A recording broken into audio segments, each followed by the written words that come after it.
दुनिया में आपने एक से बढ़कर एक कंजूस देखे होंगे, लेकिन आज हम आपको एक ऐसे कंजूस शासक के बारे में बताएंगे जिसे दुनिया का सबसे बड़ा कंजूस, दुनिया का सबसे धनवान आदमी और दुनिया का सबसे बड़ा दानी भी आप कह सकते हैं, जिसके पास हीरे, सोने और नीलम पुखराज जैसे बहुमूल्य रत्नों की खान थी।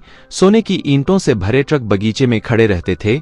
हीरे का इस्तेमाल वो पेपरवेट के तौर पर करता था, लेकिन फिर भी पाई पाई बचाने के लिए नई तरकीबें तलाश करता था। एक समय जर्मनी के बराबर अर्थव्यवस्था हुआ करती थी इस शख्स की, लेकिन राजसी वस्त्रों की बजाय बिना प्रेस किया हुआ सूती कुर्ता पजामा और पैरों में साधारण सी चप्पल पहनता था। बचे हुए सिगरेट के टुकड़े को पीता था, लेकिन दानी इतना कि अंग्रेज हुकूमत को युद्ध लड़ने के लिए 2 करोड़ पाउंड ऐसे ही दान कर दिए। महंगी महंगी गाड़ियों का शौकीन था, लेकिन वो गाड़ी खरीदता कभी नहीं था।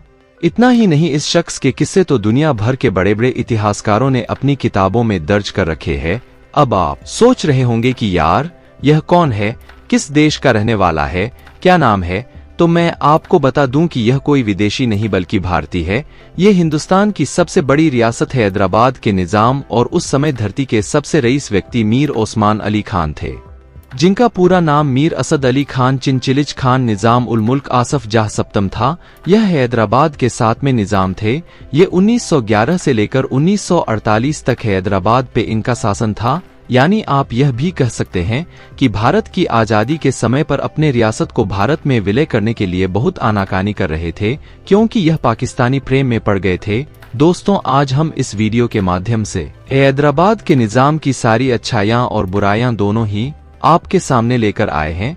तो वीडियो फुल नॉलेज, बल और सत्य घटना पर आधारित। आगे बढ़ने से मेरी आपसे एक रिक्वेस्ट, इसलिए वीडियो को फॉरवर्ड कर के मत देखिए, पूरा देखिए। एक वीडियो बनाने में मुझे 3 से 4 दिन रिसर्च में लग जाते हैं, तब जाकर आपके लिए एक सही वीडियो बना पाता हूं। आप लोग वीडियो में कोई कमेंट नहीं करते, आप लोग मेरी वीडियो को लाइक भी नहीं करते। अपने दिल पर हाथ रखकर बताइए, क्या मेरी वीडियो इतनी खराब होती है? तो चलिए दोस्तों, आगे बढ़ते हैं और पहले हैदराबाद के निजाम और उनकी संपत्ति के बारे में बात कर लेते हैं। मीर ओस्मान खान से जुड़े किस्सों से पहले थोड़ा उनके बारे में जान लेते हैं। ओस्मान हैदराबाद रियासत के 7वें निजाम थे। बहुत पतले दुबले छोटे से कद के बूढ़े व्यक्ति, तकरीबन 5.25 फीट का कद रहा होगा। बरसों सुपारी चबाते चबाते दांत सड़ चुके थे। हिंदुस्तान में ब्रिटानिया हुकूमत के सबसे प्रिय शासक थे। देश में एकमात्र ऐसे शासक भी थे जिन्हें अंग्रेजों ने एग्जाल्टेड हाइनेस यानी बहुत ज्यादा ऊंचे पद पर बैठने वाला व्यक्ति का खिताब दे रखा था। अगर नॉर्मली आपसे कोई पूछे कि देश का सबसे पहला अरबपति व्यक्ति कौन था, तो आप कहेंगे टाटा, बिरला या अंबानी वगैरह, लेकिन नहीं, देश के सबसे पहले अरबपति व्यक्ति है हैदराबाद का निजाम उस्मान अली खान था। भारत आजाद हुआ तब भी हैदराबाद के निजाम वही थे। उन्होंने 1911 से 1948 तक हैदराबाद पर शासन किया। मशहूर लेखक डोमिनिक लैपियर और लैरी कॉलिंस ने अपनी किताब फ्रीडम एट मिडनाइट में लिखा है कि हैदराबाद के निजाम उस्मान अली खान की कुल संपत्ति उस वक्त $230 बिलियन से भी अधिक बताई जाती थी। यानी आज की तारीख में मुकेश अंबानी और गौतम अदानी की टोटल दौलत से भी कहीं ज्यादा, जो उसे समय पूरे अमेरिका की जीडीपी का 2% था। इतना ही नहीं, निजाम के पास अपनी करेंसी थी, सिक्का ढालने के लिए अपना टकसाल था। 100 मिलियन पाउंड का सोना, 400 मिलियन पाउंड के जवाहरात थे। इसके अलावा उस समय दुनिया के सबसे महंगे हीरों में से एक माना जाने वाला जैकब हीरा था। 280 कैरेट के इस हीरे का साइज नींबू के बराबर था। हीरे को निजाम अपने पेपरवेट के तौर पर इस्तेमाल करते थे, जिसकी कीमत करीब 50 पाउंड के बराबर थी। इतना ही नहीं, माणिक, मुक्ता, नीलम, पुखराज, सोने की ठोस ईंटें और मोतियों से भरा खजाना था। डोमिनिक लैपियर आगे लिखते हैं, उस समय निजाम के पास करीब 3 करोड़ रुपए का ऐसा कैश रहा होगा, जो पुराने अखबारों में लिपटा हुआ सालों से तहखानों और धूल से अटे पड़े कोनों में पड़ा हुआ था। हर साल इसमें से कई हजार पाउंड और रुपए तो चूहे कुतर जाते थे। धरती का सबसे रईस व्यक्ति हैदराबाद के निजाम की कंजूसी के किस्से सुनकर सिर पकड़ लेंगे। फर्स्ट वर्ल्ड वॉर के समय निजाम ओस्मान खान ने अंग्रेजों के लिए अपना खजाना खोल दिया था। युद्ध लड़ने के लिए 2 करोड़ पाउंड दिए थे। क्वीन एलिजाबेथ II की शादी में निजाम ने ऐसा गिफ्ट दिया कि दुनिया भर में चर्चा शुरू हो गई। शाही नेकलेस गिफ्ट किया था, जिसमें 300 हीरे जड़े थे। उस समय कीमत करोड़ों में आकी गई थी। निजाम ने महारानी को करोड़ों का गिफ्ट दिया था।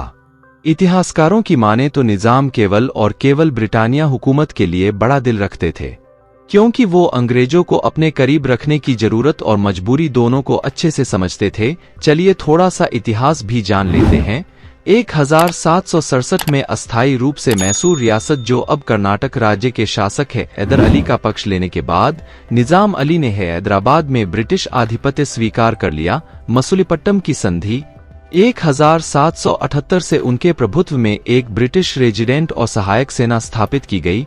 1795 में निजाम अली खान ने मराठों के हाथों अपने कुछ क्षेत्र, जिनमें बरार का कुछ भाग भी शामिल था, खो दिया। जब वह फ्रांसीसियों की ओर मुड़ा तो अंग्रेजों ने उसके क्षेत्र में अपनी सहायक सेना तैनात कर दी। 1792 और 1799 में टीपू सुल्तान के खिलाफ अंग्रेजों के सहयोगी के रूप में निजाम के क्षेत्रीय लाभ को उस बल की लागत को पूरा करने के लिए अंग्रेजों को सौंप दिया गया था। ये सब जानकर एक अब तक सवाल आपके जहन में आया होगा, आखिर हैदराबाद के निजाम के पास ये अकूत संपत्ति आई कहां से? इतिहासकारों की माने तो निजाम की आमदनी का सबसे बड़ा जरिया था गोलकोंडा माइंस। ये माइंस सोना और हीरा उगलती थीं। उस समय दुनिया में हीरा सप्लाई का सबसे बड़ा जरिया गोलकोंडा माइंस ही थीं, लेकिन फिर भी निजाम की कंजूसी ने सबको पीछे छोड़ दिया।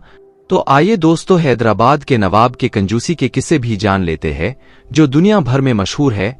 आज से करीब 80 साल पहले की बात है। उस समय रियासतों में एक प्रचलित प्रथा थी, साल में एक बार राजा के यहाँ बड़ा जलसा होता था। लंबी और बड़ी दावतें चलती थीं।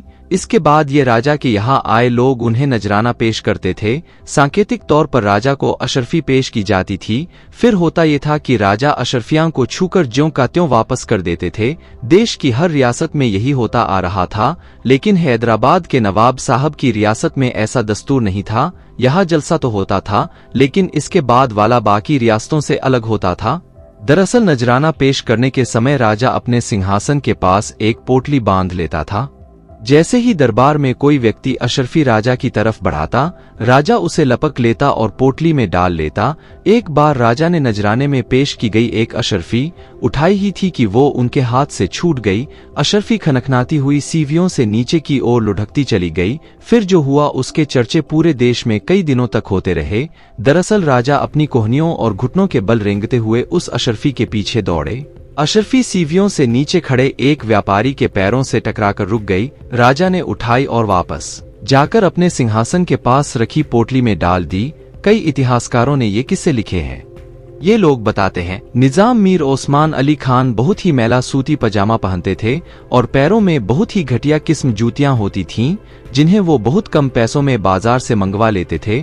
ब्रिटिश अफसरों के आने पर वो एक तुर्की टोपी लगाया करते थे। 35 साल से वो टोपी उनके पास ही थी। उस पर फफूंदी सी जम गई थी। वो अपने छोटे से कमरे में नौकरों को घुसने नहीं देते थे। कमरे में चारों तरफ जाले लगे थे, धूल चढ़ी थी। केवल साल में एक दिन निजाम के जन्मदिन पर उनके कमरे की सफाई होती थी। निजाम के पास सोने के इतने बर्तन थे कि एक बार में 100 लोग उनमें खाना खा लें, लेकिन निजाम अपने छोटे से कमरे में जमीन पर बिछी दरी पर बैठकर टीन की एक थाली में खाना खाते थे। इतिहासकारों की माने तो निजाम इतने कंजूस थे कि उनके मेहमान सिगरेट पीकर जो टुकड़े छोड़ जाते थे, निजाम उनमें से कम जली सिगरेट के टुकड़े अपने पास रखवा लेते थे और फिर उन्हें जलाकर पीते थे। एक अंग्रेज अफसर के हवाले से इतिहासकार लैरी कॉलिंस लिखते हैं कि एक बार कुछ ब्रिटिश अफसर निजाम के यहाँ पहुंचे, शैंपेन पीने की इच्छा जताई। शैंपेन मंगाई गई। जब तक पी गई, निजाम की नजर शैंपेन की बोतल पर ही टिकी रही। उन्होंने बोतल 4 मेहमानों से आगे नहीं जाने दी। डर था कहीं शैंपेन खत्म न हो जाए। एक बार तो हद ही हो गई। 1944 की बात है। लॉर्ड वेवल बतौर ब्रिटिश वायसराय निजाम के यहाँ आने वाले थे। इससे कुछ रोज पहले दिल्ली में ब्रिटिश अफसरों के पास निजाम का एक तार पहुंचा। इसमें निजाम ने पूछा था, इस समय सेकेंड वर्ल्ड वॉर छिड़ा हुआ है, बाजार में महंगाई बहुत है, क्या ऐसे समय में भी वायसराय शैंपेन पीना चाहेंगे? निजाम ओस्मान अली खान के यहाँ हर रविवार को शहर का सबसे बड़ा ब्रिटिश अफसर आया करता था। वो चर्च जाया करता था। लौटते समय उनसे बातें करने पहुंच जाता था। जब वो पहुंचता, बड़ी पाबंदी से निजाम का नौकर उस अफसर के लिए एक ट्रे में एक कप चाय, एक बिस्किट और एक सिगरेट लाया करता। एक बार अफसर अपने एक दोस्त के साथ निजाम के यहाँ पहुंचा। नौकर फिर एक कप चाय, एक बिस्किट और एक सिगरेट लेकर आ गया। निजाम ने नौकर को बुलाया और कान में कुछ कहा। नौकर गया और दूसरी ट्रे में एक कप चाय, एक बिस्किट और एक सिगरेट लेकर आ गया। निजाम ओस्मान अली खान की कंजूसी का एक और किस्सा काफी फेमस है। एक बार मुंबई के कुछ डॉक्टर निजाम के दिल की जांच करने के लिए हैदराबाद पहुंचे। डॉक्टर्स ने एक कमरे में अपनी मशीनें सेट की। जब बिजली के बोर्ड में प्लग लगाया तो मशीनें ऑन ही नहीं हुई। इसके बाद डॉक्टर्स दूसरे कमरे में पहुंचे, लेकिन वहां भी मशीनें नहीं चलीं। सभी काफी परेशान हुए। कुछ देर बाद उन्हें बताया गया कि निजाम ने महल में बिजली की वोल्टेज काफी कम करवा रखी है, जिससे ज्यादा बिजली खर्च न हो। यानी निजाम ओस्मान अली खान बिजली का वोल्टेज कम करवाकर भी पैसा बचाया करते थे। इतिहासकार लैरी कॉलिंस ने निजाम की गाड़ियों को लेकर भी किस्सा लिखा है। उनके मुताबिक हिंदुस्तान के राजा महंगी से महंगी गाड़ियां खरीदा करते थे। उन्हें कारों का शौक था। हैदराबाद के निजाम मीर ओस्मान को भी ये शौक था, लेकिन वो कभी गाड़ी खरीदते नहीं थे। हालांकि फिर भी उनके पास एक से बढ़कर एक महंगी गाड़ियां थीं, इतनी कि उनके पार्किंग एरिया में आ नहीं पाती थीं। इन गाड़ियों को पाने के लिए या कहें हथियाने के लिए निजाम एक विचित्र तरीका अपनाते थे। अपने राज्य में राह चलते जिस गाड़ी पर उनकी नजर पड़ती, 2 रोज बाद उस गाड़ी के मालिक को निजाम का पैगाम पहुंच जाता। उस पैगाम में लिखा होता, आपके निजाम साहब को आपकी गाड़ी तोहफे में पाकर बहुत खुशी होगी। बताते हैं कि कई लोग अपनी गाड़ियां तब सड़क पर निकालते ही नहीं थे जब पता लगता था कि निजाम साहब सैर पर हैं। चलते चलते एक किस्सा और बताता हूँ। कहते हैं चीन और भारत के युद्ध के समय पर भारत की अर्थव्यवस्था बहुत ज्यादा डगमगा गई थी। कहा जाता है उस समय निजाम ने भारत सरकार को 5000 किलो सोना लोहे के संदूकों में भरकर गिफ्ट कर दिया था, लेकिन हर लोहे के बक्से के अंदर निजाम ने एक चिट्ठी रखवा दी जिसमें लिखा था कि आपको सोना गिफ्ट किया गया है, लोहे के बक्से नहीं, बक्से हमको वापस भेज दो। अब हैदराबाद के इस निजाम को आप क्या कहेंगे? सबसे बड़ा कंजूस या सबसे बड़ा दानी या सबसे अमीर इंसान? इस वीडियो में बस इतना ही। मेरी वीडियो अच्छी लगी हो तो लाइक, कमेंट, शेयर करें और सब्सक्राइब करना ना भूलें। Thank you for watching my video. जय हिंद, वंदे मातरम।